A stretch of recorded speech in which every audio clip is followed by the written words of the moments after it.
இந்த fear of the Lord போடும் போது நம்ம கொர்நேலியுவை தயவு செய்து முன்னாடி வைங்க. ஒவ்வொரு குடும்பத்திலும் கொர்நேலியுவை முன்னாடி வைங்க.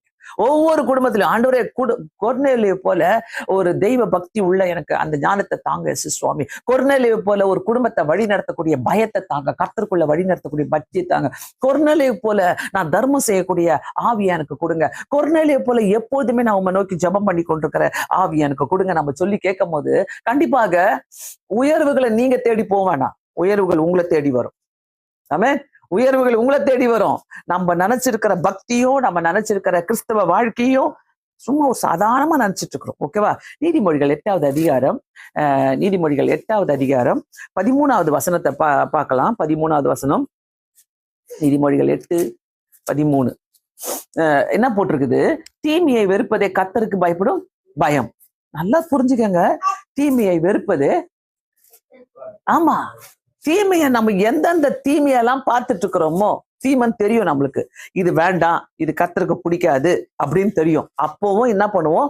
தீமையை நம்ம பார்த்துக்கிட்டே இருப்போம். தீமையை வெறுப்பதுதான் கர்த்தருக்கு பயப்படும் பயம். கர்த்தருக்கு பயப்படும் பயம்ன்றது வார்த்தையினால அல்ல, செய்கையினால வருவதுதான் கர்த்தருக்கு பயப்படும் பயம்.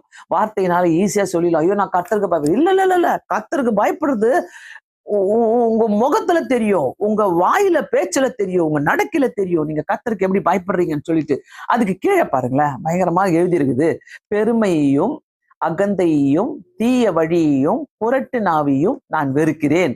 என்ன ஒரு லிஸ்ட் கொடுத்துட்டாரு, என்னன்னாத்தாலும் வெறுக்கிறாருன்னு சொல்லிட்டு ஆண்டவர் சொல்லிட்டாரு. தீமையை வெறுப்பதே கர்த்தருக்கு பயப்படும் பயம். அதுக்கு கீழே பாத்தீங்கன்னா எல்லா லிஸ்டையும் சொல்லிட்டாரு. பெருமையை நான் வெறுக்கிறேன், அகந்தியை வெறுக்கிறேன், தீய வழியை வெறுக்கிறேன், புரட்டு நாவை வெறுக்கிறேன்.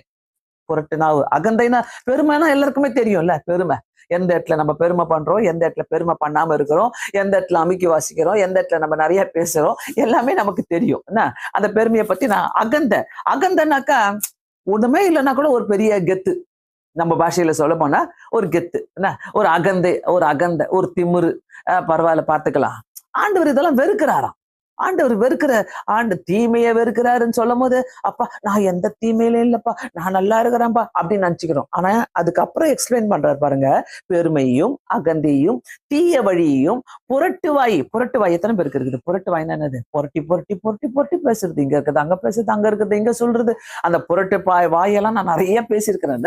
ஆனா இந்த இடத்துல புரட்டு வாயையும் நான் வெறுக்கிறேன் ஆண்டவர் சொல்லும் போது, ஆண்டவருக்கு பயம் நமக்குள்ள இருக்குனாக்கா இதெல்லாம் கண்டிப்பா எடுத்து போடுங்க.